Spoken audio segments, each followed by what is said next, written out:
Voilà. Alors, je vais d'abord vous présenter Michel Seymour, professeur de philosophie à l'Université de Montréal. Michel Seymour, bonjour. Allô, allô, est-ce qu'il est là? Je suis ici. Voilà, je vous entends, Michel Seymour, bonjour. Bonjour. Alors, fondateur des intellectuels pour la souveraineté à l'époque, même si c'est un groupe qui, en tout cas duquel vous ne faites plus partie, vieil indépendantiste, hein, depuis toujours. Vous avez encore... Oui, au sens où c'est depuis toujours et non au sens où je suis un vieux qui est.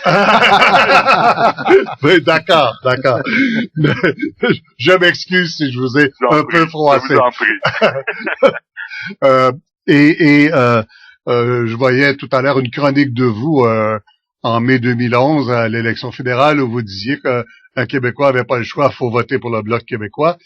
Et pourtant, on vous retrouve dans les signataires de cette lettre cette semaine qui dénonce, mais violemment, et dans les mêmes termes que Bouchard-Taylor, avec des gens des très proches de Charles Taylor et Gérard Bouchard comme Daniel Weinstock et Jocelyn McClure, signé le même texte, un texte considérable de plusieurs pages, un peu complexe intellectuellement, mais qui dénonce, mais violemment, les intentions du PQ. Pourquoi?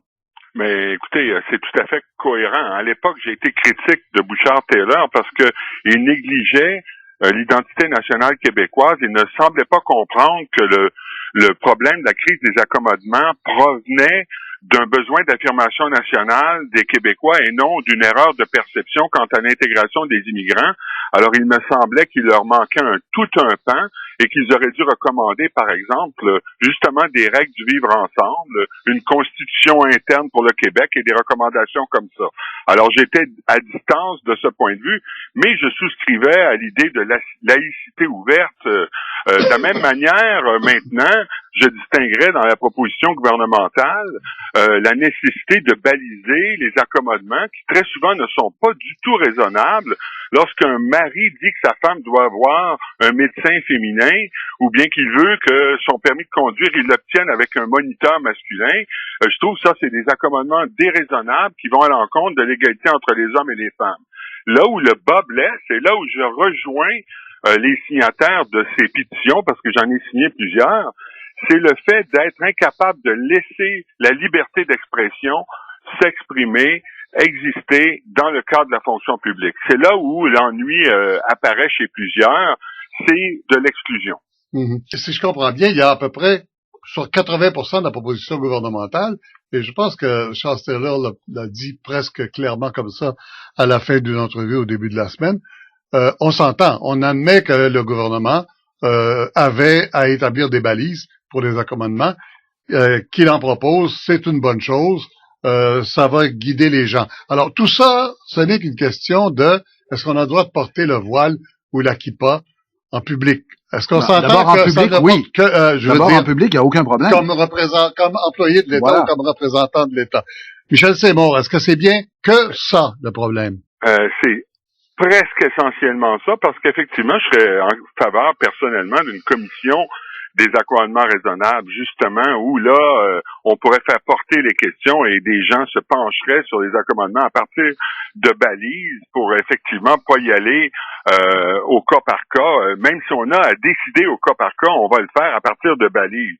Alors, je suis d'accord avec ça, mais ce qui est fondamental, c'est effectivement la question de la liberté d'expression, confondre l'expression passive par un signe religieux, c'est ça avec le prosélytisme, c'est exagéré. Et il y a aussi l'ambiance générale dans laquelle le débat est en train de se formuler. On dénigre les intellectuels, n'est-ce pas? On est rendu à 3-4 000 à avoir signé 2-3 pétitions, mais on dénigre les intellectuels. C'est une réalité montréalaise, des préoccupations locales, simplement la ville de Montréal, qui dans le Grand Montréal rassemble 3 millions de personnes. On largue la laïcité au profit des valeurs. On s'accroche au patrimoine catholique dans les enceintes publiques en autorisant le maintien des crucifix. On nie nos influences anglo-saxonnes. Moi, je pensais qu'on était au confluent de deux influences et qu'il fallait non seulement le Code civil, mais la common law. On a un pluralisme juridique. Comme ça, on nie ça parce que c'est anglo-saxon. Il faut les prendre à distance. on tient un discours populiste de plus en plus, on exploite l'insécurité du peuple québécois et on vise la femme musulmane. Alors ça, bien sûr, il y a toutes sortes de qualificatifs qu'on a entendu exagérer. Attendez un peu, là. Qu'il y a au moins un repli identitaire. Quand vous dites vous trouvez qu'il y a un mépris de la part du gouvernement vis-à-vis d'une partie du peuple. Là. Je vous entends bien, là. Vous allez jusque-là. Dans les discours et les débats, là, parce que le gouvernement, il a lu son projet et c'est une chose, mais aux différents débats auxquels on assiste, les gens qui s'expriment, l'appui de la population, tout ça, l'allure que ça prend d'une manière générale, on peut finir par brosser le tableau d'une sorte de repli identitaire.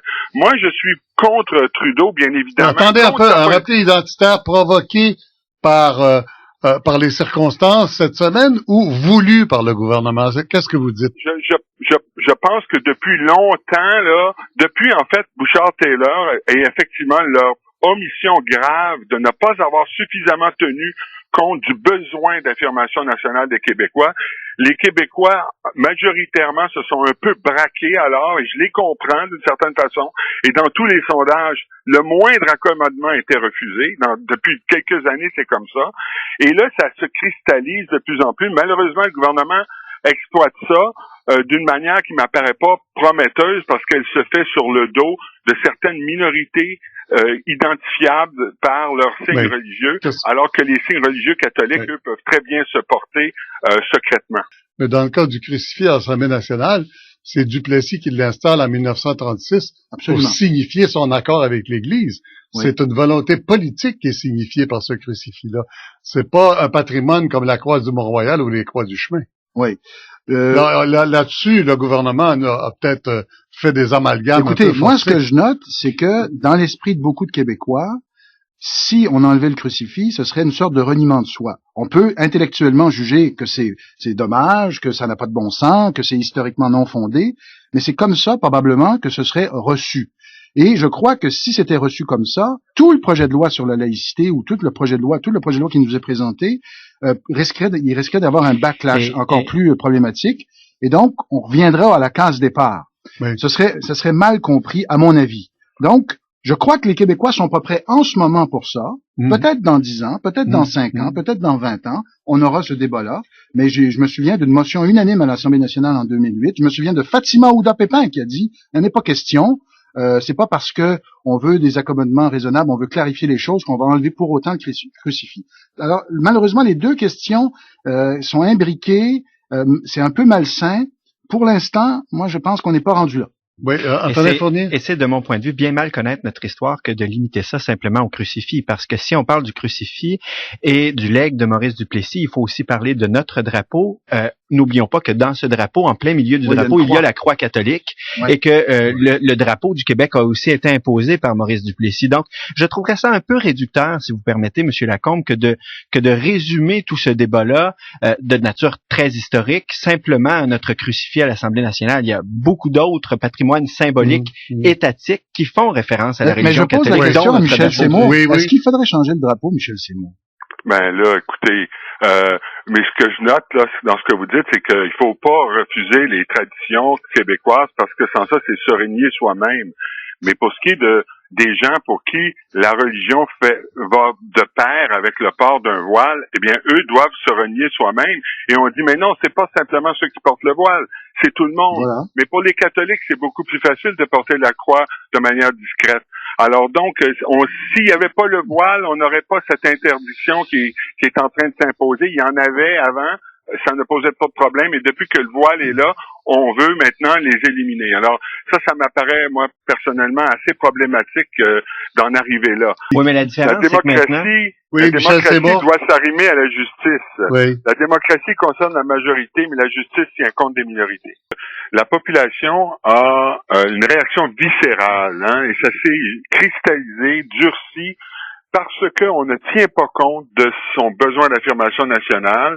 Je pense la population est un peu coincée, l'indépendance n'était pas dans le paysage, la reconnaissance par le Canada est finie, et là on apprend que les minorités issues de l'immigration peuvent pratiquer leur religion, que la politique de multiculturalisme est enchâssée dans la Constitution, et là on se sent coincé, on se sent incompris, et il y a des gens qui viennent nous dire qu'on a des fausses perceptions, et qu'on voit pas correctement la situation pour se faire des remontrances. Michel Simon, vous l'avez signé ce texte-là.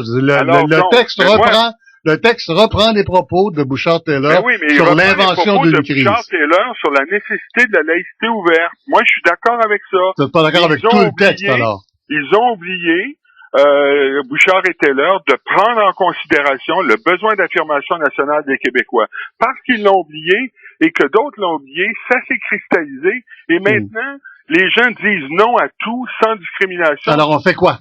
Alors, donc, il faut qu'on distingue la question de la liberté d'expression dans la fonction publique puis la question des accommodements raisonnables. Il faut baliser les accommodements raisonnables. Cet aspect-là est correct. Mais la question de la liberté d'expression dans la fonction publique, c'est là que le bas blesse. Et Michel David a eu raison dès sa première intervention après Drainville de dire, pensez-vous que ce ne serait pas une bonne idée de séparer les deux aspects de votre projet?